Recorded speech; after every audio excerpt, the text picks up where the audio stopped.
सह नौ भुनक्तु सह वीर्यङ्करवावहै तेजस्विनावधीतमस्तु मा विद्विषावहै। ॐ शान्तिः शान्तिः शान्तिः। ॐ आप्यायन्तु ममाङ्गानि वाक्प्राणश्चक्षुश्रोत्रमथो बलमिन्द्रियाणि च सर्वाणि सर्वं ब्रह्मोपनिषदं माहं ब्रह्म निराकुर्याम् मा ब्रह्म निराकरोत्। अनिराकरणमस्त्वनिराकरणं मे अस्तु तदात्मनि निरतेय उपनिषत्सु धर्मास्ते मयि सन्तु ते मयि सन्तु। ॐ शान्तिः शान्तिः शान्तिः। हरिः ॐ श्रीगुरुभ्यो नमः। हरिः ॐ। सदाशिवसमारम्भां शङ्कराचार्यमध्यमाम् अस्मदाचार्यपर्यन्तां वन्दे गुरुपरम्परां वन्दे गुरुपरम्पराम्। ॐ यैरिमे गुरुभिः पूर्वं पदवाक्यप्रमाणतः व्याख्याताः सर्ववेदान्ताः तान्नित्यं प्रणतोऽस्म्यहम्। वक्तारमासाद्ययमेव नित्या सरस्वती स्वार्थसमन्वितासीद् निरस्तदुस्तर्ककलङ्कपङ्का नमामि तं शङ्करमर्चिताङ्घ्रिम्। ॐ नमो भगवते भूमविद्याचार्याय स्कन्दाय ब्रह्मिष्ठाय योगीश्वराय सोपान आरोहणवत् शाखाचन्द्रदर्शनवत् भूमाख्यनिरतिशयतत्त्वोपदेष्ट्रे सनत्कुमाराय न्यायतः उपसन्नाय मृदितकषायाय कृतकर्तव्याय सर्वविज्ञानसाधनशक्तिसम्पन्नाय निरतिशयश्रेयस्साधनप्राप्तिकामाय त्यक्त उत्तमभिजनविद्यावृत्तसाधनशक्तिसम्पत्तिनिमित्त अभिमानाय सर्वविदे नारदाय देवर्षये च ॐ नामादिभ्यः परो भूमा सर्वात्माकारकोऽद्वयः स्वात्मस्थः प्रत्यगानन्दो नक्षग्राह्यो ग्रहक्षमः सद्विद्याविरहादनेकमहिमत्रय्यादिविद्याविदः यासीच्छोकमहार्णवे निपतनं श्रीनारदस्याप्यऋषेः यं भूमानमवाप्य तत्क्षणमभूत् शोकार्णवोत्तारणं प्राणान्ते सदृशम् अगम्यममलं तं नौमि सिंहाननं तं नौमि सिंहाननम्।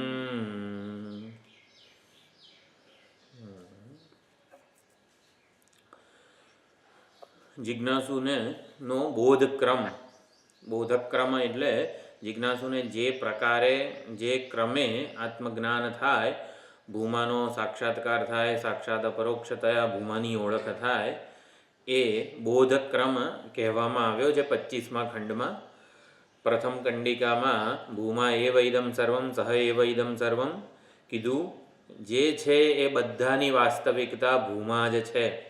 આવું કહીએ ત્યારે ભૂમા કોઈક આપણાથી પરોક્ષ વસ્તુ છે, તટસ્થ વસ્તુ છે એવી ભ્રાંતિ થઈ શકે તો એની નિવૃત્તિ માટે, તાટસ્થ્યની નિવૃત્તિ માટે, ભૂમાના ઉપદેશમાં પ્રત્યકતાનો લાભ મળે એ માટે અહંકારાદેશ થયો. એટલે પહેલાં ભૂમા એવ ઇદમ સર્વમ, પછી અહમ એવ ઇદમ સર્વમ, એ અહંકારાદેશ કહેવાય, બાધ સામાનાધિકરણને કહેવાય. અને અહમ એવ ઇદમ સર્વમ એ અહંકારાદેશ, એમાં અહમ એટલે કે હું જ આ સર્વ કંઈ છું એ પ્રમાણે આદેશ થયો. એટલે હુંની વાસ્તવિક ઓળખ આ પ્રમાણે સર્વ એ હુંની વાસ્તવિક ઓળખ છે. હું બ્રહ્મ છું, હું સર્વ છું, એટલે હું સર્વત્ર છું, સર્વ છું એ પ્રમાણે વાસ્તવિક ઓળખ થાય. તરંગ જેમ કે આ બધા જ તરંગો પાણી છે, આ ફીણ પરપોટા બધું જ પાણી છે, મોટા મોટા તરંગો, નાના નાના તરંગો બધું જ પાણી છે. આ સમુદ્ર પણ જળ તત્વ જ છે, પાણી તત્વ જ છે. તો આ પ્રમાણે તરંગ જાહેર કરે, ઉદ્ઘોષણા કરે, એને અહંકારાદેશ કહેવાય. ત્યારે તરંગને એવું પૂછવામાં આવે કે તું કોણ છું? તો તરંગની પોતાના વિશેની જે ઓળખ છે, આ ખ્યાલ છે, હું તરંગ છું એવી જો ઓળખ એની રહી ગઈ હોય, હું તરંગ છું અને આ બધું જળ છે. તો એવી એ વસ્તુ જે છે એની નિવૃત્તિ માટે આત્માદેશ થયો છે.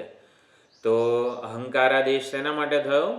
ભૂમામાંથી તાટસ્થ્યની નિવૃત્તિ માટે. અને પછી આત્માદેશ થયો એટલે હુંની પ્રતીતિ આપણને, જેમ કે હું સર્વ છું, હું ભૂમા છું એવું જ્ઞાન હોય ત્યારે પણ આપણને તો એવું જ લાગશે કે આપણે આવી રીતે ભારત દુનિયાના એક પૃથ્વી ઉપર ભારત દેશમાં આવી રીતે અમદાવાદના એક રૂમમાં એક ખૂણામાં બેઠા છીએ. પરંતુ એ કેવી પ્રતીતિ છે? જેમ સાર્વભૌમ જે ચક્રવર્તી સમ્રાટ છે એને સમગ્ર પૃથ્વી ઉપર એનું તાદાત્મ્ય છે કે સમગ્ર પૃથ્વી સુધી એનું સામ્રાજ્ય છે, છતાં પણ એ પોતાને રાજ્ય સિંહાસન ઉપર ઉપલબ્ધ થયેલો સમજે છે. એટલે સમગ્ર પૃથ્વી સુધી એ વિસ્તરેલો છે એનો અહમ, છતાં પણ એ પોતાને આવી રીતે રાજ સિંહાસન પર પ્રતીતિ એની થાય છે. તો એવી જ રીતે ભલે હું ભૂમા છું એ જ્ઞાન હોય, પરંતુ આવી ભેદ પ્રતીતિને જો સત્યતા અપાય તો એના માટે આત્માદેશ થયો. આત્મા એવ ઇદમ સર્વમ, તો હુંની વાસ્તવિક ઓળખ આ સર્વ રૂપ છે, સર્વત્ર છે. એ પ્રમાણે આત્માદેશ મુખ્ય અર્થમાં ઐક્ય સામાનાધિકરણ્ય આત્માદેશ છે.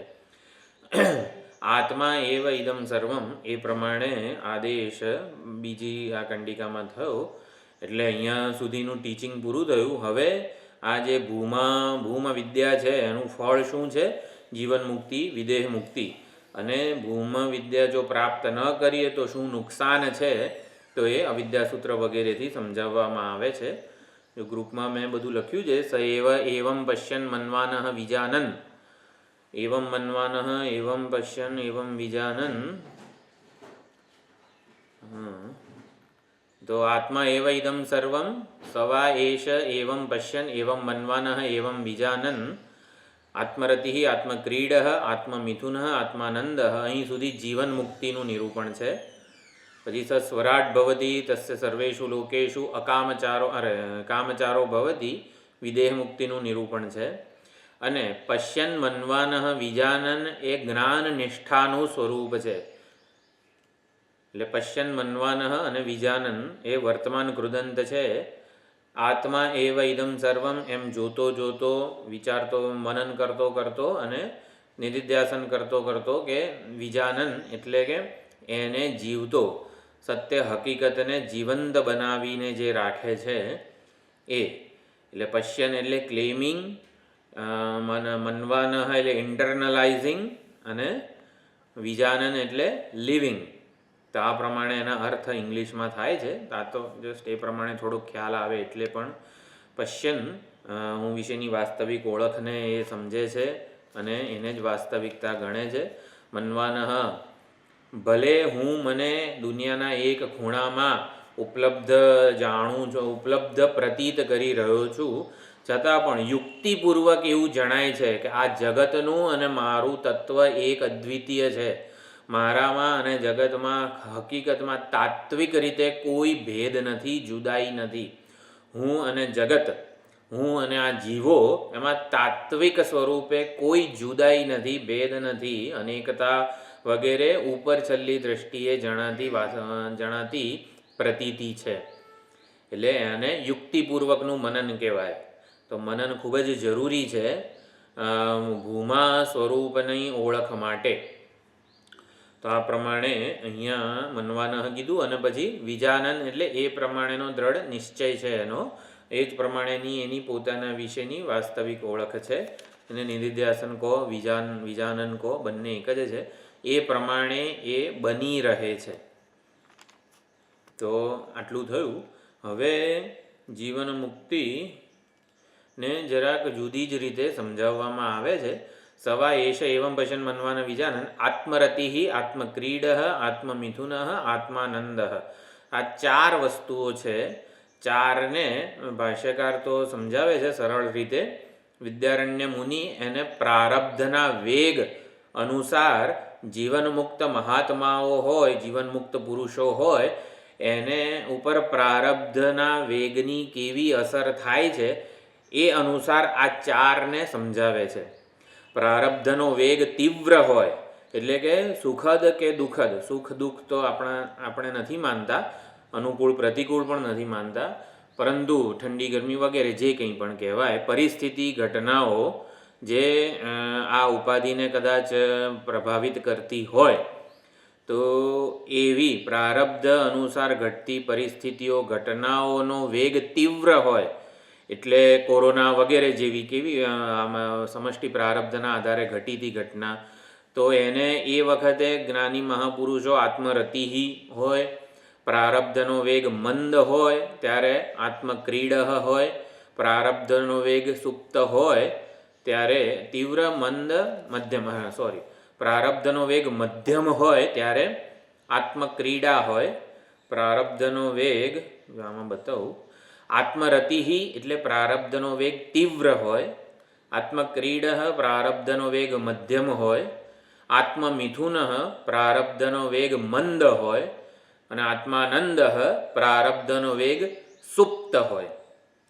એટલે તીવ્ર, મધ્યમ, મંદ અને સુપ્ત, તો આ ચાર પ્રકારે પ્રારબ્ધના વેગ અનુસાર અજ્ઞાની લોકો જ્ઞાની મહાત્માઓમાં જે પ્રકારે દર્શન કરે છે, જુએ છે, હા એમને પણ સુખ દુઃખ ભોગવવા પડે છે વગેરે, પણ આ રતિ, ક્રીડા, મિથુન અને આનંદ એ તો અજ્ઞાની દ્વારા આરોપિત થાય છે. હકીકતમાં જ્ઞાનીની આત્મ સ્વરૂપે જ નિષ્ઠા હોય છે એવું અહીંયા સમજવાનું છે.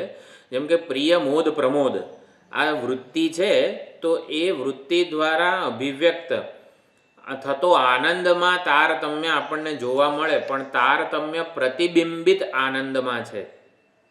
પ્રિય, મોદ, પ્રમોદ વૃત્તિમાં જે આનંદ પ્રતિબિંબિત થાય છે એ આનંદ પ્રતિબિંબિત આનંદમાં તારતમ્ય છે. મૂળભૂત જે આનંદનું નિરુપાધિક સ્વરૂપ છે તો એવું ને એવું જ છે. એટલે પ્રિયમોદ પ્રમોદમાં પ્રતિબિંબિત થતો આનંદ વધારે ઓછો વગેરે હોય, તેમ આત્મક્રીડ કરતાં આત્મમિથુન જુદું છે એવું આપણે કહીએ. પ્રિય વસ્તુની પ્રાપ્તિ થાય ત્યારે જે આનંદ થાય અને પ્રિય વસ્તુ આપણે ભોગવીએ એટલે મોદ એનો અને પ્રમોદ એનો જે આનંદ છે એ જુદો છે. પ્રિય વસ્તુના ચિંતનથી જે આનંદ મળે એને પ્રિય કીધું, પછી એ પ્રાપ્ત થાય એને મોદ કીધું, અને એને ભોગવીએ ત્યારે પ્રમોદ કીધું. તો ત્રણેયમાં આનંદ જુદો છે કે એક જ છે?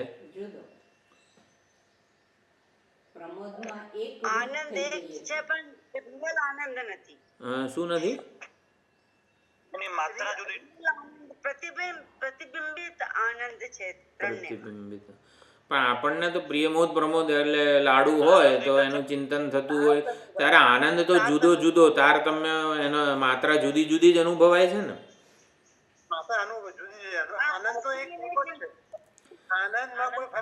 आनंद में फर्क नहीं, ग्रहण कर रहे हैं ना तो उसकी जो इंटेंसिटी है वो अलग अलग है. हाँ, इंटेंसिटी अलग अलग है ना. मोद में अंदर जाता है, प्रमोद में आप अंदर से आनंदित हो भोगने के बाद में. प्रिय मोद प्रमोद में आनंद ની તારતમ્યતા છે. આનંદ એક જ, આનંદ એક જ, એની તીવ્રતા ઓછી વધતી. આનંદ એક પણ તીવ્રતા ઓછી વધતી ખરી ને. તીવ્રતા ઓછી વધતી ખરી ને.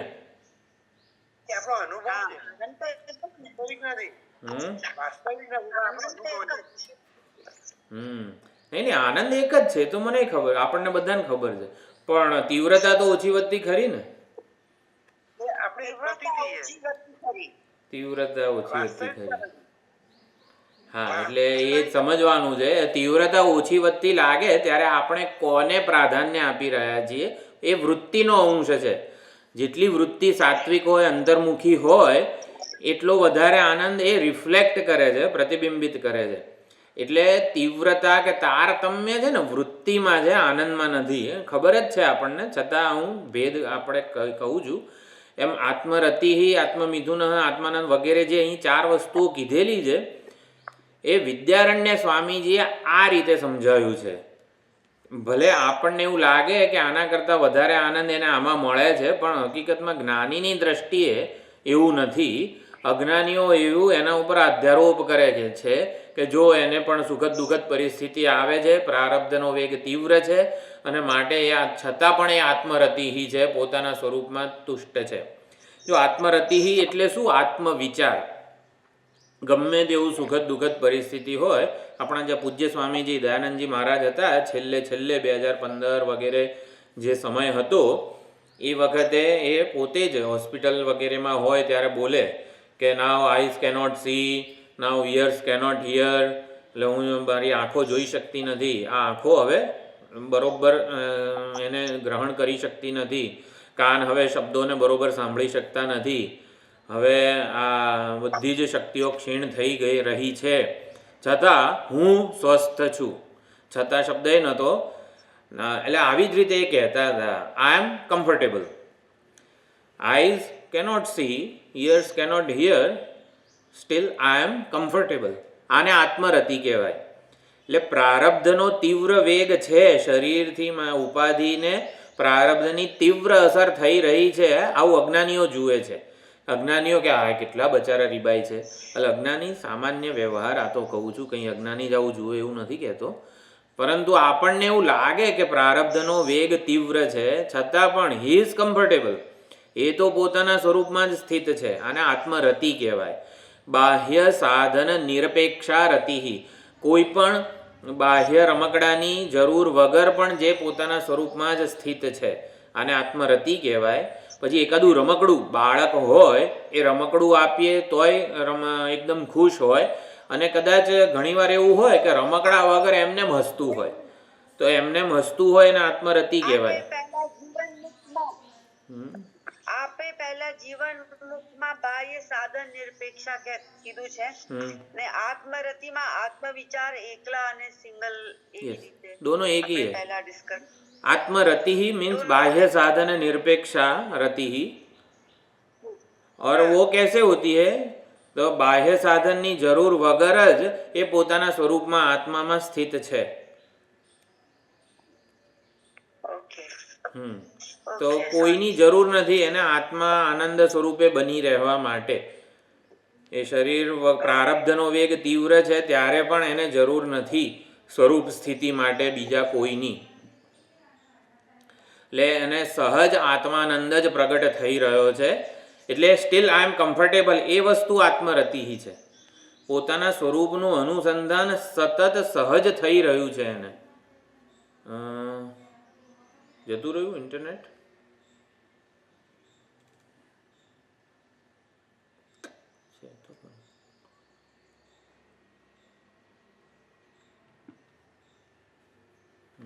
જતું રહ્યું.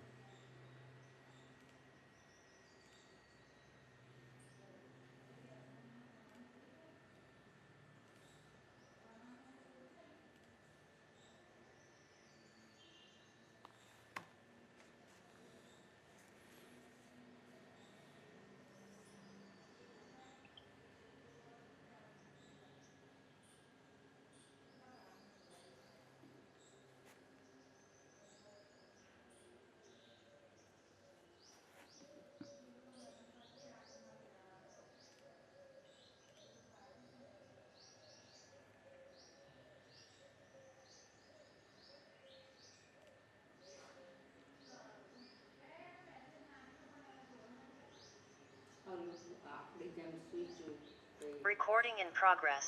હા, હવે આવ્યું બરોબર. ઇન્ટરનેટ જતું રહ્યું. શું હતું? આત્મરતિ બાહ્ય સાધન નિરપેક્ષા રતિ. એટલે આમ કમ્ફર્ટેબલ. પ્રારબ્ધનો વેગ તીવ્ર છે, અનુકૂળ પ્રતિકૂળ. આપણા સ્વામીજી તો એવી છાપ મારવાનું કહેતા જ નથી, છતાં પણ આપણે વ્યવહાર પૂરતું માનીએ કે અનુકૂળ પ્રતિકૂળ પરિસ્થિતિઓ જન્મી છે, છતાં પણ એ પોતાના સહજ આત્મ સ્વરૂપે સ્થિત છે. તો આત્મ વિચાર જ એનો સહજ ચાલુ છે. ક્રીડા એટલે બાહ્ય જગતના વ્યક્તિ વસ્તુ પરિસ્થિતિ સાથેના સંબંધથી મળતો આનંદ. ક્રીડા એટલે કંઈક રમત રમતા હોઈએ તો બધા સાથે આપણે રમતા હોઈએ, અનેક લોકો સાથે હોઈએ. તો આત્મક્રીડ એટલે પ્રવચન કરે, ભિક્ષાટન કરે વગેરે વ્યવહાર કરતો હોય અનેક લોકો સાથે, ત્યારે પણ એ આત્મક્રીડ છે, પોતાના સ્વરૂપભૂત સહજ આનંદમાં પ્રતિષ્ઠિત છે. એટલે જે ભેદ છે ને એ અનાત્મ ઉપાધિની દ્રષ્ટિએ લોકો એમાં જુએ છે. એની દ્રષ્ટિએ તો આત્મા જ આત્મા આત્મા આત્મા આત્મા ચારેમાં સહજ આત્માનંદ જ પ્રગટ છે. એટલે ક્રીડા બાહ્ય સાધન સાપેક્ષા અને છતાં પણ આત્માનંદ સહજ છે.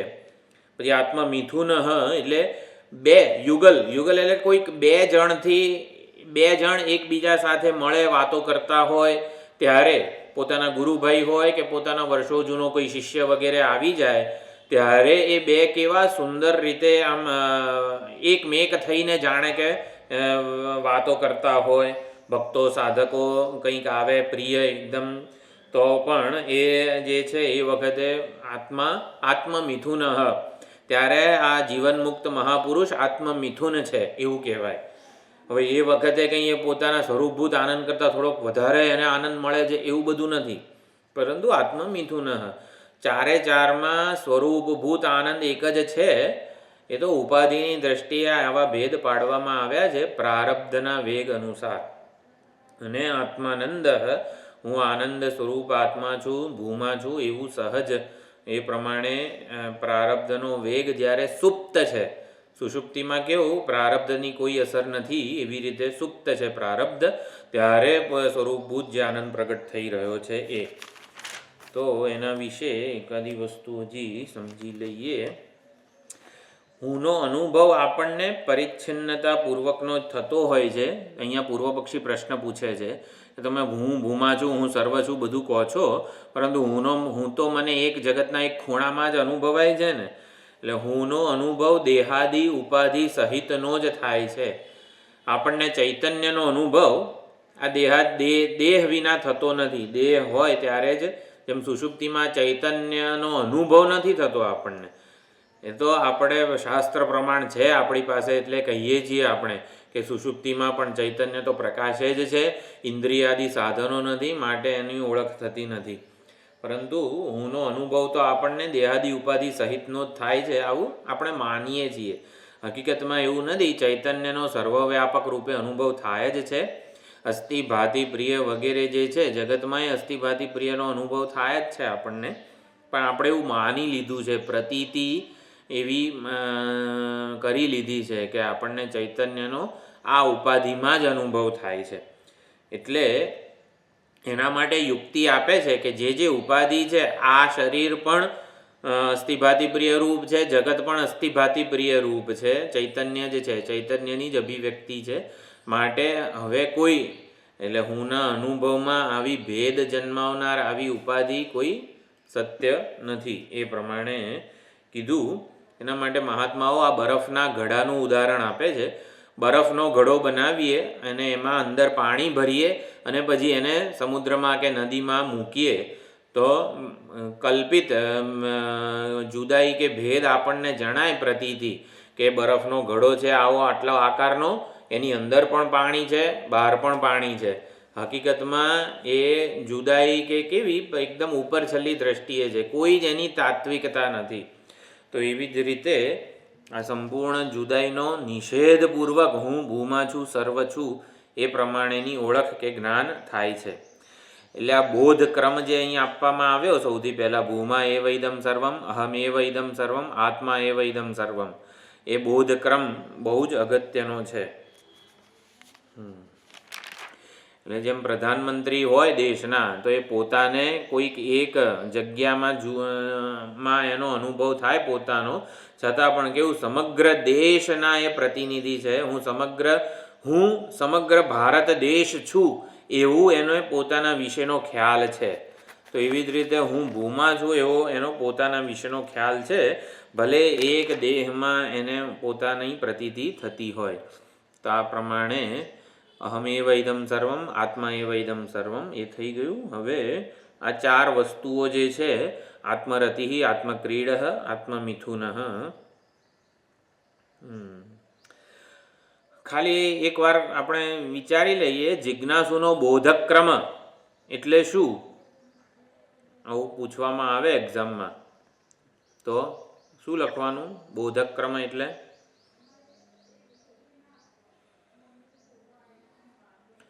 કૃષ્ણ પરમાત્માના સાક્ષાત્કારનો બોધક ક્રમ સમજાવો એવું લખ્યું હોય તો સાક્ષાત અપરોક્ષ દર્શન થાય. ના, એને બોધક ક્રમ નથી કીધો. કૃષ્ણ પરમાત્માના સાક્ષાત્કારનો ક્રમ સમજાવો.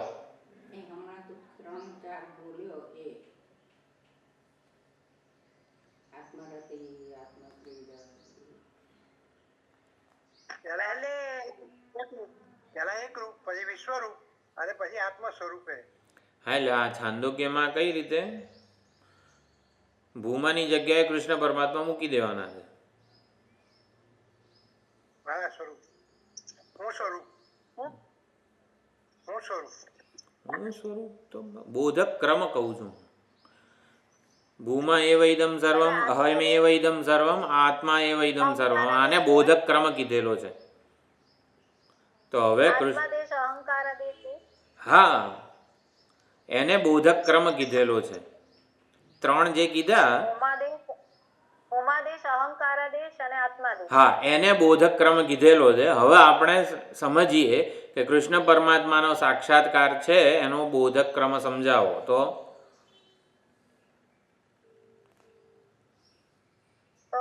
પહેલા કૃષ્ણ ભગવાન સર્વત્ર અને સર્વ રૂપે છે, પછી હું રૂપે છે.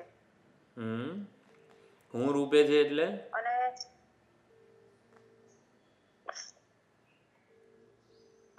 આત્મા ઇદમ સર્વમ. નહીં, અહમ એવ ઇદમ સર્વમ. એટલે શું? પણ એ તો વાક્ય છે. ઇદમ સર્વમ. ના, કૃષ્ણ પરમાત્માના સમજપૂર્વક આપણે બોધક ક્રમ આપણે ઓળખવો છે.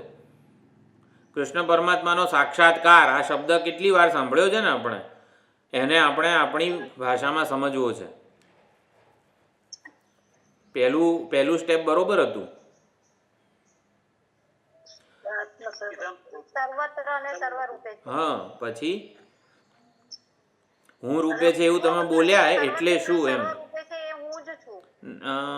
હજી થોડુંક મોડિફાય કરવું પડે. જો અહમ હરિ સર્વમિદમ જનાર્દન વાસુદેવ સર્વમ, એટલે જે શ્રી કૃષ્ણ પર જે કંઈ છે એ શ્રી કૃષ્ણ પરમાત્મા જ છે. એટલે શ્રી કૃષ્ણ પરમાત્માને સર્વત્ર સર્વરૂપે બિરાજેલા જોઈએ. સર્વત્ર સર્વરૂપે બિરાજેલા કૃષ્ણ પરમાત્માને પોતાના હૃદયસ્થ ચૈતન્ય સ્વરૂપે દહરાકાશમાં નિહાળીએ. એને અહંકારાદેશ કીધો. હૃદયાકાશમાં પોતાના હૃદયસ્થ ચૈતન્ય સ્વરૂપે શ્રી કૃષ્ણ પરમાત્માને ઓળખીએ. અને પછી આત્માદેશ એટલે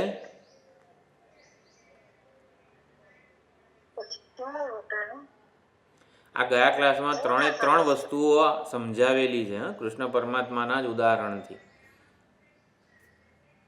આ જે અત્યારે બોલી રહ્યું છું એ ગયા ક્લાસ જે સર્વત્ર અને સર્વ રૂપે છે એ બધું મારા પોતાના સ્વરૂપમાં જ છે. નહીં.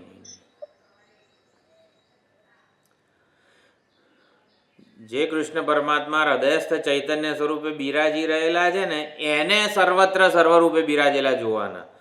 એટલે સૌથી પહેલા બોધક ક્રમ શું થયો? ભૂમા એવ ઇદમ સર્વમ. શ્રી કૃષ્ણ પરમાત્મા બધે છે, બધું છે. પછી એ આપણા હૃદયસ્થ ચૈતન્ય સ્વરૂપે છે. અને હૃદયસ્થ ચૈતન્ય સ્વરૂપે રહેલ કૃષ્ણ પરમાત્મા જ સર્વત્ર સર્વરૂપે છે.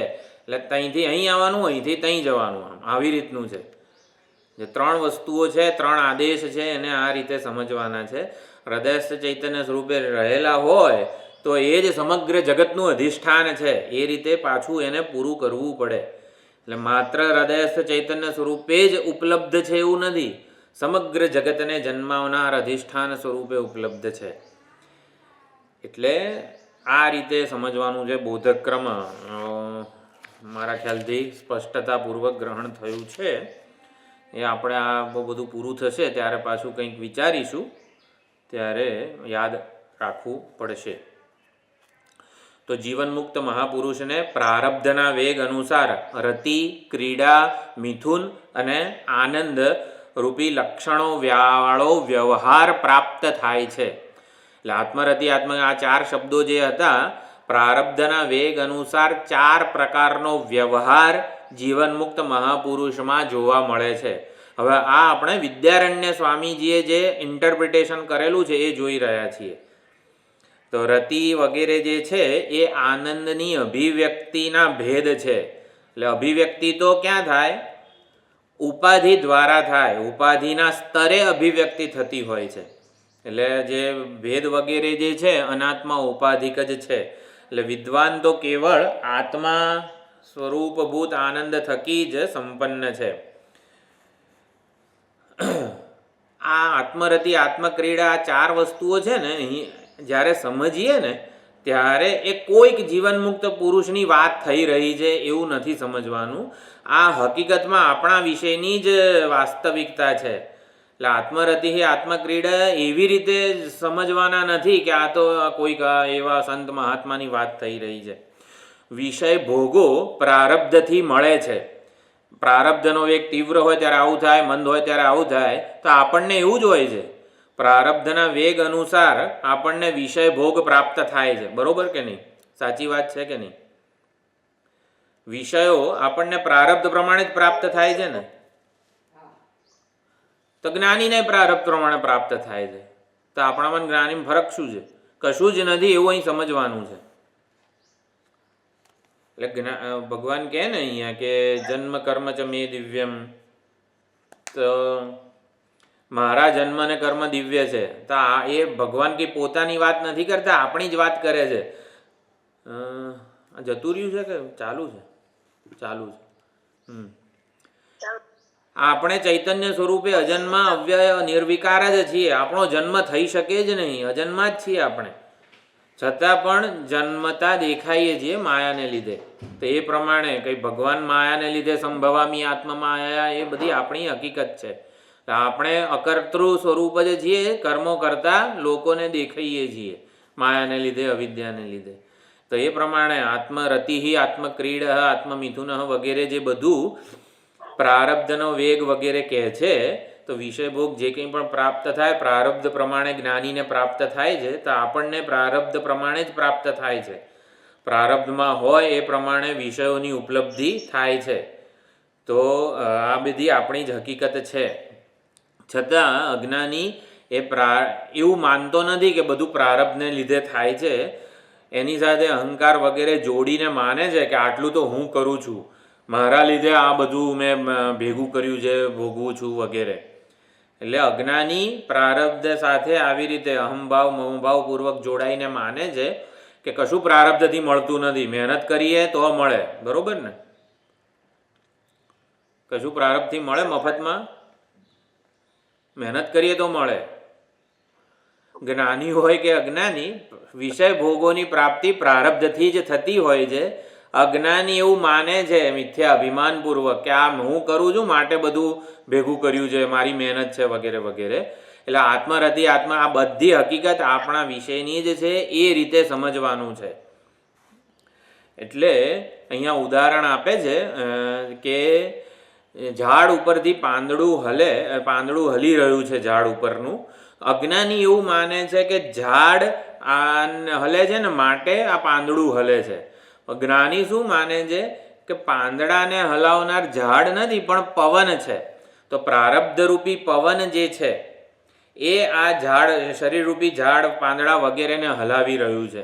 એ જ હકીકત છે, જ્ઞાની હોય કે અજ્ઞાની. અજ્ઞાની એવું માને છે કે ઝાડ હલાવે છે, એટલે શરીર કર્મ કરે છે ને એટલે આ મને ફળ મળે છે વગેરે વગેરે. હકીકતમાં પવન જ ઝાડને, પાંદડાને બધું હલાવી રહ્યો છે. પ્રારબ્ધરૂપી પવન આપણા શરીરના બધો વ્યવહાર કરી રહ્યું છે. એટલે ઝાડને પવન જ હલાવે છે એ સ્પષ્ટ રીતે ખબર છે. એટલે પાંદડું ઝાડથી જુદું પડે વગેરે કંઈ કર્મ કે કર્મફળ વગેરે બધો વ્યવહાર પ્રારબ્ધને અધીન જ છે. પરંતુ અજ્ઞાની અધ્યાસપૂર્વક એવું માને છે કે આ ઝાડને હું ચલાવું છું. તો અજ્ઞાનીની આ મિથ્યા ભ્રાંતિ જ છે કે ઝાડને, એટલે કે શરીરને હું ચલાવું છું. હકીકતમાં તો પ્રારબ્ધરૂપી પવન જ એને ચલાવી રહ્યું છે, હલાવી રહ્યું છે. હા, એટલે એક વસ્તુ થઈ. હવે એટલે હા, બરોબર.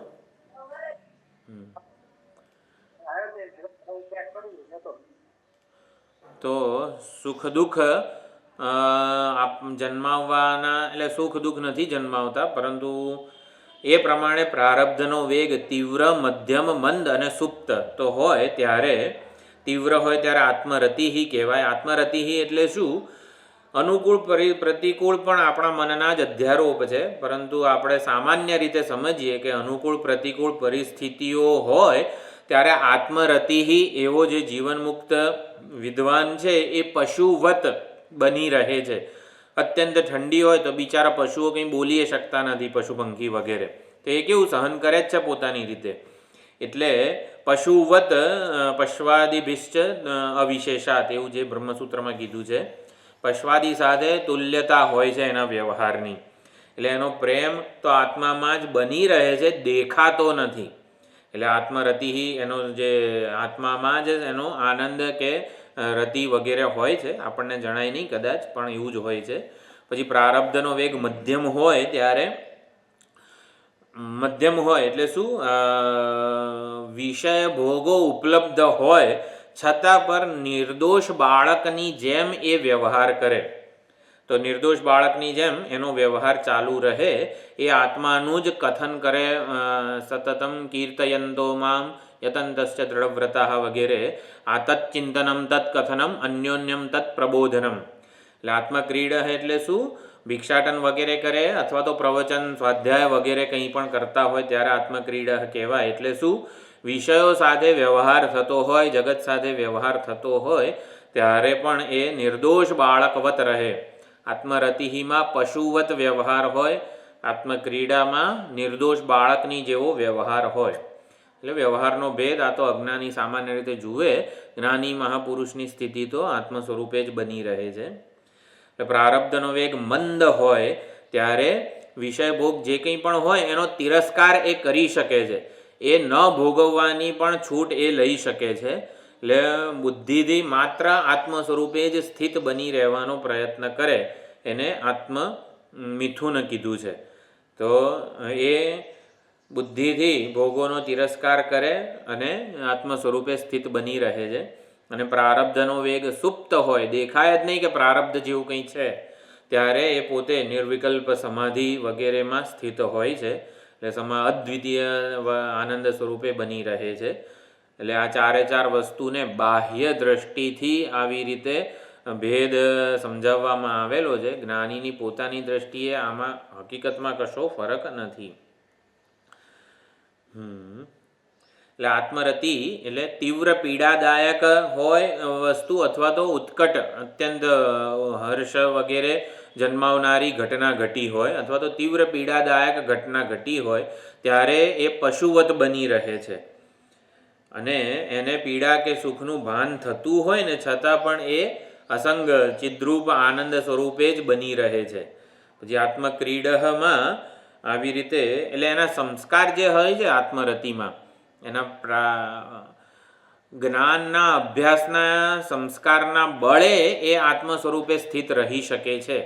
ભલે સુખદ કે દુઃખદ, પીડાદાયક કે સુખદ પરિસ્થિતિ હોય ત્યારે પણ એ સંસ્કારના બળે, જ્ઞાન અભ્યાસના સંસ્કારના બળે આત્મ સ્વરૂપે સ્થિત રહી શકે છે.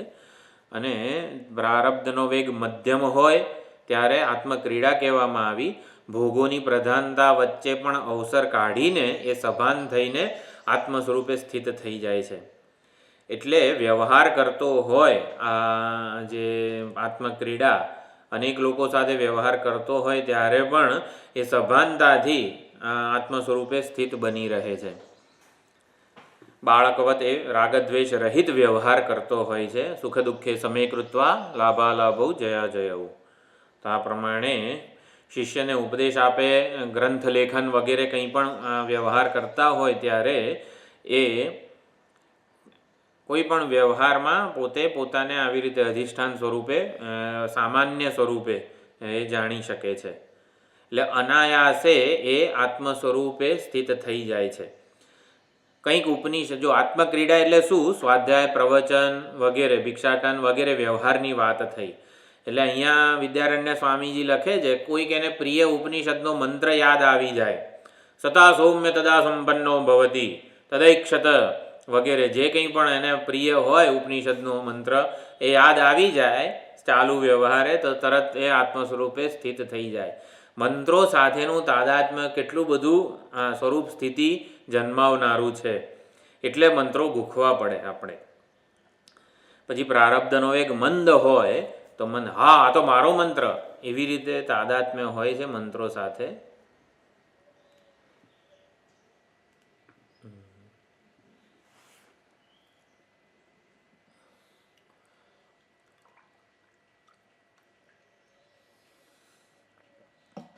Recording in progress.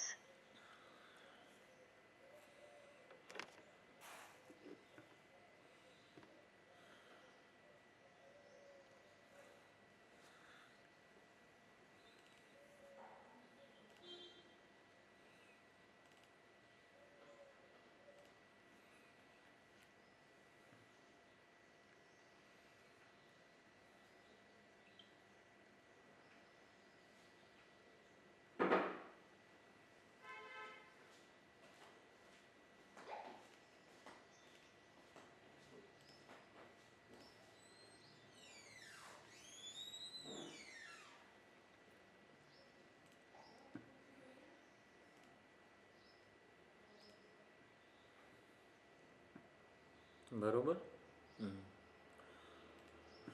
હા, શું તું પ્રારબ્ધનો સંભળાય છે ને? એટલે મંદ વેગ હોય ત્યારે આત્મ મિથુન કીધું. મંદ વેગ એટલે પ્રારબ્ધનો તિરસ્કાર એ કરી શકે. સહજ એટલે તિરસ્કાર એટલે જે કંઈ પણ હોય પરિસ્થિતિ, એનો તિરસ્કાર એટલે એમાંથી પોતાને અસંગ ઉદાસીન સ્વરૂપે એ સમજી લે છે. વૈરાગ્ય વૃત્તિની પ્રાધાન્યતા છે આત્મમિથુનમાં. વૈરાગ્ય વૃત્તિ વડે ભોગોની એ તીવ્રતાને શમાવી દે છે. પ્રારબ્ધના વેગ સુપ્ત હોય ત્યારે આત્મમિથુન હોય, એટલે કે વૈરાગ્યના બળે એ ભોગોને ન સ્વીકારે, વિષય ભોગને ન સ્વીકારે, એ પ્રમાણે કહેવાય આત્મમિથુન. સુખ માટે પ્રવૃત્તિ કે દુઃખથી નિવૃત્તિની બહિર્મુખતા જે છે ને, એ વૈરાગ્યના બળે એ ટાળે.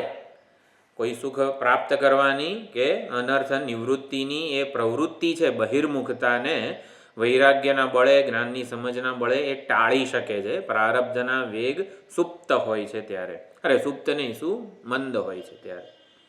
એટલે આત્મનિષ્ઠા એના માટે અધિક મૂલ્યવાન બની રહે છે.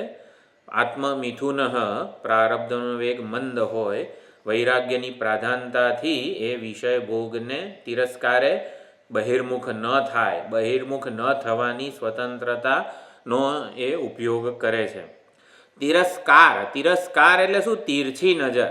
આમ સામે જ હોય તો આપણે એને જોવું પડે વગેરે, પણ આમ ત્રાસી નજરથી જુએ એટલે શું? એને તિરસ્કાર કહેવાય. વસ્તુ હોવા છતાં એના પર નજર ન કરીએ આપણે, એને તિરસ્કાર કહેવાય. વસ્તુ હોવા છતાં એની નોંધ ના લઈએ, એને તિરસ્કાર કહેવાય. એટલે વ્યવહારની બાજુ દ્રષ્ટિ જ એ જવા ન દે અને આત્મ સ્વરૂપે સ્થિત બની રહે, આત્મમિથુન કહેવામાં આવે છે. એટલે દ્વંદ્વયુ. મિથુન એટલે શું? જોડકું. મિથુન એટલે યુગલ કે જોડકું. તો જોડકું શું છે? દ્વંદ્વ. દ્વંદ્વ એટલે જાણે કે આત્મ સ્વરૂપનું જ્ઞાન, વૈરાગ્ય એક બાજુ છે અને આ બાજુ પ્રારબ્ધ છે.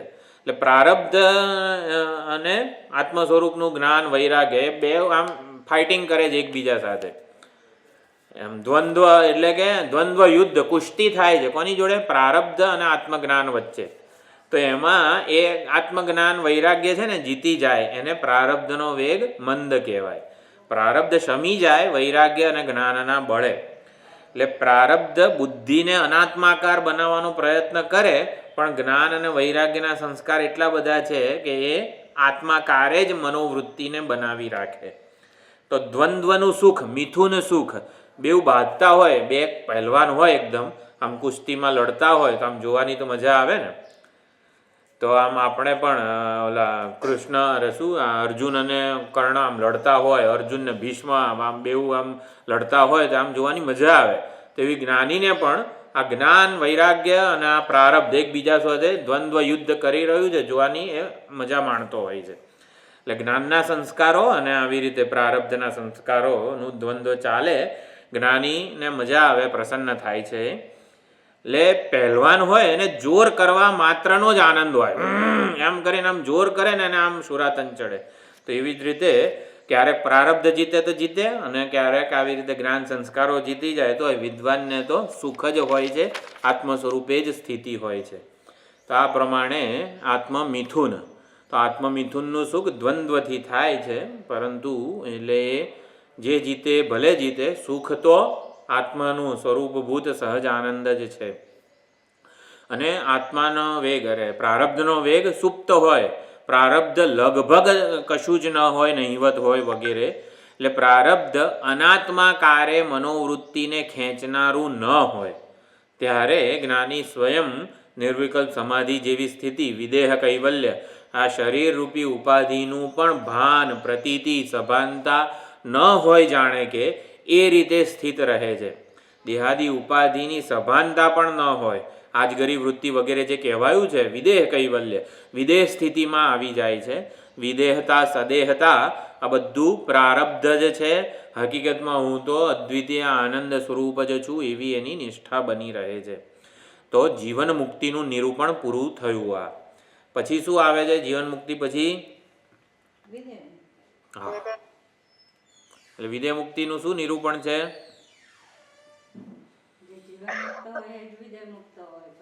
ના ના, આ મંત્રમાં, મંત્ર ક્યાં છે? એવું બધું ના ચાલે સનત કુમાર. હા, જો સ્વરાટ ભવતી તસ્ય સર્વેષુ લોકેષુ કામચારો ભવતી, આને વિદેહ મુક્તિ કહેવામાં આવી છે. તો સ્વરાટ ભવતી, સ્વરાટ એટલે સ્વસ્ય રાજા ભવતી, નિરંકુશ સામર્થ્ય, નિરંકુશ સોવેરિન જેને કહેવામાં આવે છે. સ્વરાટ એટલે પોતાનો રાજા, સ્વતંત્રતા, પૂર્ણ સ્વાતંત્ર્ય, નિરંકુશ સ્વાતંત્ર્ય જેનું છે, જેને ક્યાંય કોઈ રીતે રોકી શકે નહીં ક્યાંય વગેરે. સાર્વભૌમ પણ કહી શકાય આ શબ્દ સ્વરાટને સમજવા માટે. તો સ્વરાટ ભવતી, તો આપણને એવું લાગે કે જ્ઞાની મહાત્મા જ્યાં સુધી આ દેહ વગેરે છે ત્યાં સુધી એ ગમે ત્યાં ના જઈ શકે. એમને અમેરિકા જવું હોય તો ફ્લાઇટમાં જ જવું પડે ને, કે ઉડતા ઉડતા જાય જ્ઞાની મહાત્મા? તો આમ જાણે કે એવું લાગે આપણને કે આ દેહ છે ને ત્યાં સુધી જ્ઞાનીને પણ કાયદાઓનું પાલન કરવું પડે. પણ એટલે હકીકતમાં એવું નથી, પણ જે હોય ચાલો આવું લાગે આપણને. પણ સ્વરાટ ભવતી એટલે વિઝા વગર, લાઈનમાં ઊભા રહ્યા વગર ગમે ત્યાં ગમે તે લોકમાં જઈ શકે, એને વિદેહ મુક્તિ કહેવાય. વિદેહ મુક્તિ એટલે સ્વરાટ ભવતી સર્વેષુ લોકેષુ કામચારો ભવતી. અને જ્યાંય મંગળ ચંદ્ર વગેરે જ્યાંય ક્યાંય જવું હોય તો આ શરીર રૂપી ઉપાધિ એને બંધનરૂપ નથી. એ સદેહ જ્યાં જવું હોય ત્યાં જઈ શકે છે. યોગીઓ પણ આ સિદ્ધિ ધરાવતા જ હોય છે, જે હોય ચાલો. એટલે સ્વરાટ ભવતી એટલે એવું કહેવામાં આવે છે. જીવન મુક્તિ અને વિદેહ મુક્તિમાં આટલો તફાવત પાડવામાં આવે છે. હકીકતમાં આ તફાવત જ્ઞાનીની દ્રષ્ટિએ નથી, અજ્ઞાનીની દ્રષ્ટિએ છે.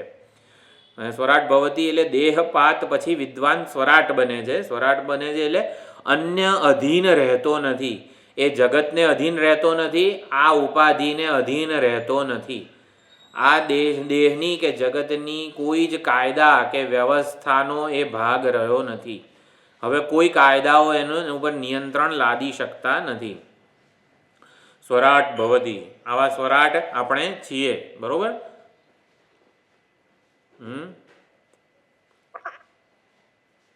આપણે છીએ સ્વરાટ. હા, કોઈ હા નથી પાડતું. હા હા, આ કોકનું વર્ણન નથી, આપણું વર્ણન છે. સ્વરાટ. જો એક સેકન્ડ માટે ધારો કે આપણે ચૈતન્ય સ્વરૂપ જે છીએ, આ ઉપાધિ જડ ઉપાધિ આપણે નથી, આપણને ક્યાંય જતા કોણ રોકી શકવાનું છે? નૈનમ ચિંદનથી શસ્ત્રાણી બધું મારા માટે કીધું છે. કોક આત્મા અચ્છેદ્ય છે ને અદાહ્ય છે એવું નથી. ચૈતન્ય સ્વરૂપ છીએ આપણે સર્વ. હા, જ્યાં પહોંચવું હોય ત્યાં પહોંચી જઈએ.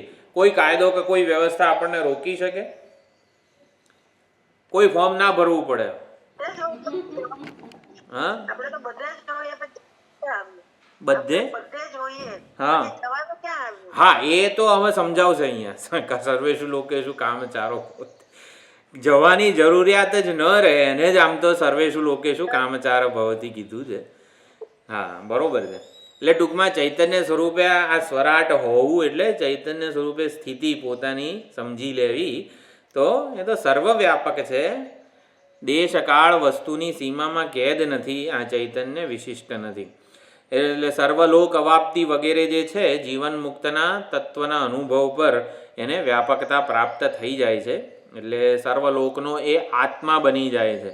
જે કંઈ ચંદ્રલોક, બ્રહ્મલોક, ગોલોક, વૈકુંઠલોક જે કહેવાતું હોય, સર્વેષુ લોકેશુ કામચારો ભવતી, સર્વલોકના આત્મ સ્વરૂપે એ બની જાય છે. અધિષ્ઠાન સ્વરૂપે એ બની જાય છે. એટલે અધિષ્ઠાન તો ગમે તે અધ્યારોપ હોય એમાં વ્યાપ્ત જ હોય, હાજર હોય જ છે.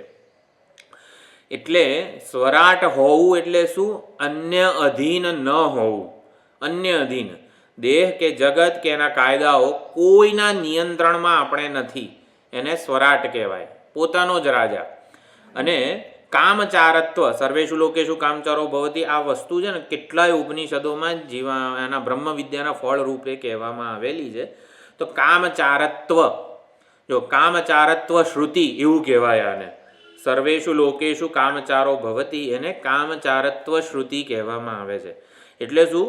સ્વસામર્થ્યનો અપ્રતિબદ્ધ નિશ્ચય એને થઈ જાય છે. પોતાના ચૈતન્ય સ્વરૂપનો એને નિશ્ચય થઈ જાય છે. મારું સામર્થ્ય અપ્રતિમ છે, અપ્રતિબદ્ધ છે. મને કોઈ ક્યાંય કોઈ વચ્ચે રોકી શકે નહીં. એટલે આ બધું વિદેહ મુક્તિનું નિરૂપણ છે. સર્વત્ર એક અદ્વિતીય આત્માનું અખંડ શાસન છે. એ શાસન કરતા હું છું. એ પ્રમાણે મારું જ અદ્વિતીય આત્માનું સર્વત્ર એક હથ્થું આવી રીતે શાસન છે, અખંડ શાસન છે. ક્યાંય અન્ય અધીનત્વ નથી. અનધિતત્વમ સ્વરાજ્યમ. સ્વરાજ્યમની વ્યાખ્યા શું કરી? અન્ય અનધિતત્વમ, એ પ્રમાણે અધીન ન હોવા પણ પૂર્ણ સ્વાતંત્ર્ય, નિરંકુશ સ્વાતંત્ર્ય. એટલે સ્વયં એકલો પ્રકાશે એને સ્વરાટ કહેવાય. ચૈતન્ય સ્વરૂપ સ્વરાટ છે એટલે એકલું જ પ્રકાશે છે, વ્યાપક રીતે પ્રકાશે છે. સંપૂર્ણ દેશકાળ વસ્તુઓના અધિષ્ઠાન સ્વરૂપે પ્રકાશે છે. સર્વલોક, સંપૂર્ણ બ્રહ્માંડ નામ રૂપાત્મક છે. સૂક્ષ્મ, સ્થૂળ, કારણ, પ્રપંચ બધું એની અંદર અધ્યારોપિત છે. એ ત્રણ લોકનો આવી રીતે અધિષ્ઠાન સ્વરૂપ છે. એટલે કામચારત્વ અને સ્વરાટ આ બધું વિદેહ મુક્તિનું નિરૂપણ છે. અસીમ અને અકંપ્ય આત્મવિશ્વાસ જ કામચાર છે. કામચાર એટલે જ્યાં ઈચ્છે ત્યાં જઈ શકે. એટલે અસીમ અકંપ્ય આત્મવિશ્વાસ કે વૈરાગ્યની પરિપક્વતા જ કામચારત્વ છે. એને ક્યાંય જવાની જરૂર કે એવી માગણી જ રહેતી નથી. તો વિદેહ મુક્તનો આવો નિશ્ચય થઈ જાય છે. પછી હવે શું આવે છે? વિદેહ મુક્તિ પછી મંત્ર આપણે બોલેલા છીએ. હવે આવે છે જીવન મુક્તિ, વિદેહ મુક્તિ. જે વિદ્વાન છે એની સ્તુતિ કરવી છે. તો સ્તુતિ કરવા માટે જે અવિદ્વાન છે એની નિંદા કરવામાં આવે છે કે એના કરતાં જે આવું નથી જાણતા એ લોકો કેવા છે? તો કે પરતંત્ર છે, અન્ય અધીન છે. અથ એ અન્યથા અતઃ વિદુઃ અન્ય રાજાનઃ તે ક્ષય્ય લોકાઃ ભવન્તિ તેષામ સર્વેષુ લોકેષુ અકામચારો ભવતિ. તો આપણે આ જે અથ એ અન્યથા અતઃ વિદુઃ અન્ય રાજાનઃ, આ પહેલી લીટી જે હતી, અથ એ અન્યથા અતઃ વિદુઃ અન્ય રાજાનઃ, એને અવિદ્યાસૂત્ર કહેવામાં આવે છે. અવિદ્યાસૂત્ર, છાંદોગ્ય ઉપનિષદનું અવિદ્યાસૂત્ર શું? તો કે અથ એ અન્યથા અતઃ વિદુઃ અન્ય રાજાનઃ, એને અવિદ્યાસૂત્ર કહેવાય. બૃહદારણ્યકનું અવિદ્યાસૂત્ર 1.4.10.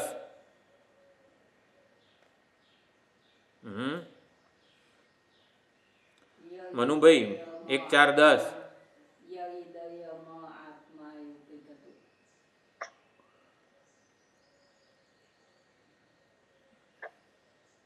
यत्र तु अन्यत्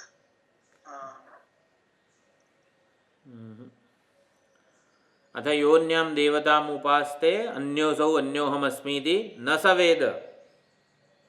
બૃહદારણ્યકનું અવિદ્યાસૂત્ર. ભગવદ્ ગીતાનું અવિદ્યાસૂત્ર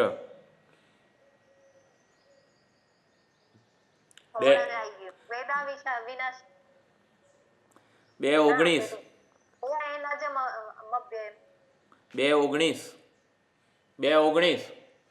એવું ના ચાલે બા. લેસન કરીને બેસવાનું.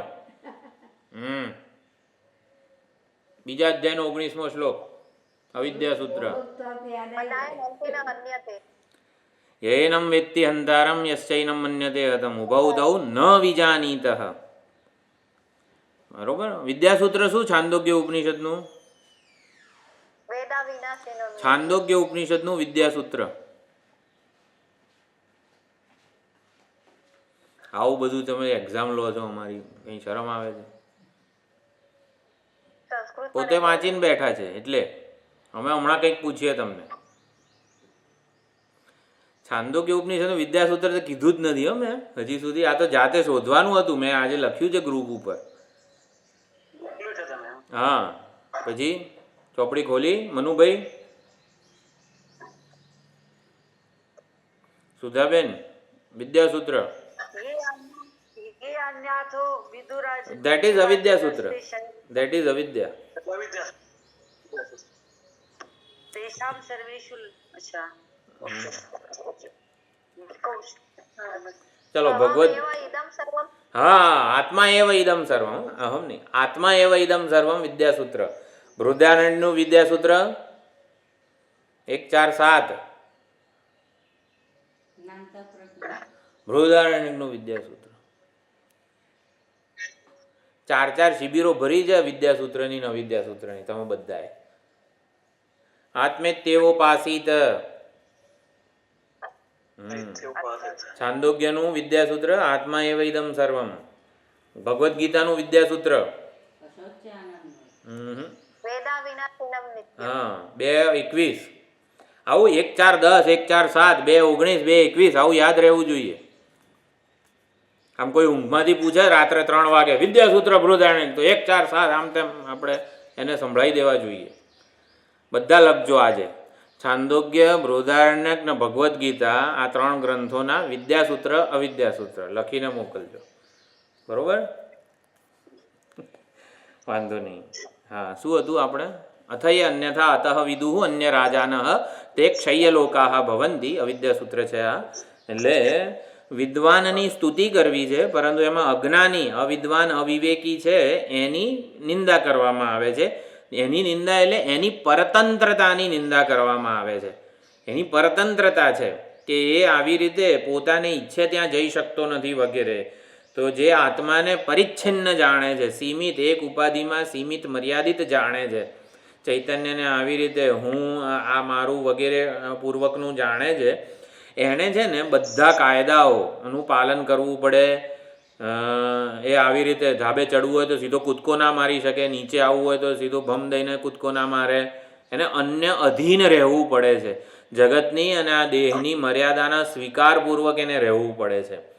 પરંતુ જ્યારે જ્ઞાન હોય, આત્મજ્ઞાન, ત્યારે કોઈ કાયદાઓના નિયંત્રણમાં એ રહેતો નથી.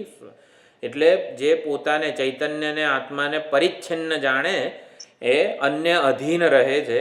એના પર અન્યનું શાસન ચાલે છે. ઈશ્વરનું શાસન એના ઉપર ચાલે છે. અન્ય રાજા ન હે, એનો રાજા ઈશ્વર કોઈક એનાથી જુદો બીજો છે. જો અજ્ઞાનીની વ્યાખ્યા ત્યાં બૃહદારણ્યકમાં શું કીધી હતી? અન્યો સૌ અન્યોહમ અસ્મિતિ. એટલે જે દેવતા એને પોતાની ઈચ્છિત વસ્તુની પ્રાપ્તિ કરવી છે અથવા તો અનર્થથી નિવૃત્તિ કરવી છે, તો એ દેવતાને આધારે રહેલો છે. હે દેવતા, મને આ અનર્થમાંથી દૂર કરો અને મારા ઈચ્છિતની પ્રાપ્તિ કરાવો. એટલે અજ્ઞાનીને સુખી થવું હોય તો એને કર્મો અને ઉપાસનાઓ કરવા જ પડે. કર્મો અને ઉપાસનાઓ કરીને જે તે દેવતાને પ્રસન્ન કરવા પડે, કારણ કે જુદો માને છે. એટલે પોતાને ઉપાધિના અભિમાનવાળો માને તો પોતાના કરતાં ઉત્કૃષ્ટ ઉપાધિ ધરાવનારા જે દેવો છે એનો એ પશુ બની જાય છે કે એને પ્રસન્ન કરે ત્યારે એનું કંઈક કલ્યાણ થાય. તો આવી રીતે સુખી થવા માટે જે અન્ય પર અધીન છે, પરતંત્ર છે, એની અહીંયા નિંદા થઈ.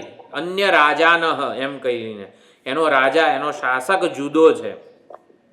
તો આ રીતે અજ્ઞાનીની પરતંત્રતાની, અજ્ઞાનની અહીંયા નિંદા થઈ રહી છે. તો જે આવી રીતે ક્ષણભંગુર વિષયોની પ્રાપ્તિ માટે અન્યને આવી રીતે આ પોતાના જીવનમાં અત્યંત મહત્વના વગેરે માની બેસે છે. એટલે યથેષ્ટ આચરણ કરી શકતો નથી. એટલે હું ઈશ્વરની કઠપૂતળી છું, અજ્ઞાની છું, પાપ પુણ્યનો બોજ મારા ઉપર છે, આવું બધું જે માને છે. એટલે કર્મોથી જે વિષયો કર્મને ઉપાસનાઓ કરીને મને જે વિષયો વગેરે પ્રાપ્ત થશે એને હું આવી રીતે પરતંત્ર છું. અને એ બધું જ ક્ષણિક છે. કર્મ અને ઉપાસનાથી જે મને પ્રાપ્ત થવાનું છે એ બધું જ ક્ષણિક છે. એટલે એનું કલ્યાણ થતું નથી. અવિદ્વાનની અહીંયા આવી રીતે નિંદા કરવામાં આવી છે કે એને જે કર્મોની ઉપાસનાઓ કરીને શાશ્વત સુખ મળતું હોય તો કંઈ વાંધો નથી, પરંતુ એને જરા પણ કાયમી કે સ્થિર ટકાઉ સુખ મળતું નથી, એ ઈચ્છે એટલું મળતું નથી. તો આ પ્રમાણે એ અજ્ઞાનને લીધે પોતાનું પાલન ખરા અર્થમાં કરી શકતો નથી. એટલે વ્યાપક પૂર્ણ બ્રહ્મ સ્વરૂપે હોવા છતાં અજ્ઞાનને લીધે મુક્તિનો લાભ એ મેળવી શકતો નથી. એટલે સ્વરાટ ને આ તે બધું જે છે હકીકતમાં વાસ્તવિકતા છે એની પોતાના વિશેની, છતાં પણ એને ક્લેમ કરી શકતો નથી. એટલે અજ્ઞાનવશ આત્મા જેટલો એને લાગે, અજ્ઞાનવશ આત્મા આપણને કેટલો લાગે છે, આ દેહમાં સીમિત લાગે છે, આટલા દેહના આટલા પરિમાણવાળો 6 ફૂટ 100 કિલો વજનવાળો એને આત્મા લાગતો હોય તો એટલી જ આત્મશક્તિ એના ઉપયોગમાં આવે છે. એ કેટલું સુખ ભોગવી શકે, આ દેહ ઉપાધિ વગેરેની મર્યાદા હોય એટલું સુખ ભોગવી શકે. જ્યારે જે પોતાને આ ઉપાધિથી સ્વતંત્ર વિવિક્ત માને છે એ અનંત સુખનો ભાગી છે. અજ્ઞાની હોય જે પોતાને એટલે કે આત્માને આ દેહ પૂરતો આટલી સીમાવાળો માને તો એને સુખ પણ આટલું ક્ષણિક અથવા તો પરિચ્છિન્ન જ મળવાનું છે. પરંતુ જે પોતાને આત્મ સ્વરૂપે આ ભૂમા સ્વરૂપે સમજે છે એને અનંત પૂર્ણ સુખ મળે છે. એટલે મુક્તના પૂર્ણતાનો એને લાભ મળે છે જ્ઞાનીને, પરંતુ અજ્ઞાનીને નથી મળતો. એટલે ઈશ્વર પાપ પુણ્યને નિમિત્ત બનાવીને અજ્ઞાનીનું આવું શાસન કરે છે અને એ પાપ પુણ્યને અજ્ઞાની જીવ પોતાના પર ઓઢી લે છે, પોતાને કરતા ભોગતા માને છે. હકીકતમાં ઈશ્વર જ સર્વકર્તા છે, ઈશ્વર જ કર્મફળ દાતા છે, પરંતુ અજ્ઞાની આવી રીતે પોતે પોતાના ઉપર ઓઢી લે છે કે હું કરતા ભોગતા છું અને હું કરતા ભોગતા છું માટે મારે ચિંતા કરવાની છે, મારે ઈશ્વરને પ્રસન્ન કરવા પડશે, દેવતાને પ્રસન્ન કરવા પડશે વગેરે. એટલે જીવના કામચારત્વમાં પરિચ્છિન્નતા કે આવી સીમિતતા જ અજ્ઞાન છે. અજ્ઞાન કોને કીધું? અન્ય રાજાનહને અજ્ઞાન કીધું. અથયે અન્યથા અતઃ વિદુઃ. જે આના કરતાં જે આગળ સ્વરાટ ભવતી સર્વેષુ લોકેશુ કામચારો ભવતી કરતાં જુદું જાણે છે તે અન્ય રાજાનહ. તો અન્ય રાજાનહ એટલે અજ્ઞાન, જ્ઞાન એટલે સ્વરાટ, સ્વરાટ એટલે જ્ઞાન, અન્ય રાજાનહ એટલે અજ્ઞાન. તો આ પ્રમાણે જીવનું કામચારત્વ છે એમાં પ્રતિબંધ અજ્ઞાન જ છે. જીવ કેમ ગમે ત્યારે ઈચ્છે ત્યારે ગમે ત્યાં જઈ શકતો નથી, મેળવી શકતો નથી, ભોગવી શકતો નથી કશું? કારણ કે અજ્ઞાન છે. એટલે અજ્ઞાન જ જીવના કામચારત્વમાં એકમાત્ર પ્રતિબંધ છે. એ જ એને પરિચ્છિન્નતાથી છૂટવા દેતું નથી.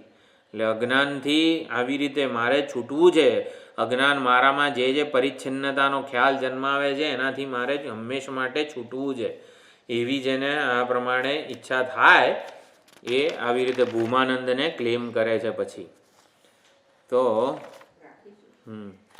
આ પ્રમાણે 7મા અધ્યાયનો 25મો ખંડ એની પહેલી અને બીજી કંડિકા આવી રીતે ખૂબ મહત્વની છે. હવે ઉપસંહાર થાય છે. એ હવે જીવન મુક્તિનો મહિમા, જીવન મુક્તિનો પ્રભાવ શું છે એ હવે 26મા ખંડમાં આવે છે. 26મા ખંડના 2 કે 3 મંત્રો છે, એ પછી જોઈશું. કૃતકૃત્યતા, જીવન મુક્તિ એટલે કૃતકૃત્યતા વગેરે બધું સમજાવવામાં આવશે. એટલે અહીંયા અજ્ઞાન અને અજ્ઞાની એની મર્યાદા વગેરે સમજાવી. અન્ય રાજાનહ એ આપણને ખૂંચવું જોઈએ. અન્ય રાજાનહ એટલે અન્ય આપણા ઉપર શાસન કરે છે, આપણે એને વળી શું કહેવાય, દ્વૈત બુદ્ધિ. અન્ય રાજાનહ એટલે દ્વૈત બુદ્ધિ. મારામાં અને અન્ય દેવતામાં આવી રીતે ભેદ રહેલો છે, મારે હું એનો પશુ છું એવું જાણે કે વર્તન થાય છે, એનું મારા પર શાસન ચાલે છે એ અન્ય દેવતાનું. તો આ પ્રમાણે જે અજ્ઞાન છે એ આપણા જીવનમાં સૌથી મોટો પ્રતિબંધ છે. આપણા અનંત પૂર્ણ સ્વરૂપનો જ આપણને લાભ લેવા દેતું નથી. એટલે આ પ્રમાણે સમજવાનું છે. અન્ય રાજાના વગેરે બધાએ કઈ રીતે એનાથી મુક્તિ મેળવવી જોઈએ. એક સેકન્ડ ખાલી. આવતે અઠવાડિયું સોમગુરુ નથી ને? કોઈ નથી નહીં લગભગ. સોમ અને ગુરુ છે આવતા અઠવાડિયામાં કોઈ? કોણ નથી? હું નથી. હું નથી. તમે નથી. સુધાબેન તમે નથી? કોઈ નથી. હું નથી. પ્રજ્ઞાબેન, મનુભાઈ, દશરથભાઈ છે? છે. મનુભાઈ છે? તો શું કરવું છે? રાખવું છે આવતા અઠવાડિયે કે તો ઉપસંહારના બધા સુંદર શ્લોકો છે. તો બીજું કઈ લોકોનું લઈ લે, બીજો કોઈ ચેપ્ટર. એવું પણ કરી શકાય. જે લોકો હોય એમને બીજું કઈ કરાવ. સારું. તો આવતા સોમવારે તો બરોબર આત્મવિચાર એક પ્રમાણ વિચાર કરવો જોઈએ. આ વખતે જે